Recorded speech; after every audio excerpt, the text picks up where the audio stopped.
Hundreds of Muslims took out processions in Ahmedabad to mark the 10th day of Islamic month of Muharram and mourn the killing of Imam Hussain. Imam Hussain was the grandson of Prophet Muhammad, martyred 1400 years ago.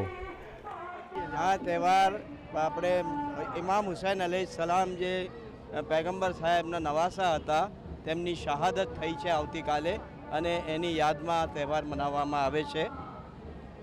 એની યાદમાં ખાસ કરીને આ તહેવાર મનાવવામાં કતલની રાત એટલે આવતીકાલે શહાદત થવાથી આજે જે આગલી રાત હોય છે એ રાતની અંદર માતમ મનાવવા, ગમ મનાવવો, શોક કરવો અને શહાદતની યાદ કરવી એના માટે આને કતલની રાત કહેવામાં આવે છે. આવતીકાલે એમની કતલ કરવામાં આવે છે, મતલબ એમને શહીદ કરવામાં આવે છે. Holding flags and dressed in black, men and women took out processions, crying and beating their chests in the ceremonial matam or mourning. CVB News, Ahmedabad.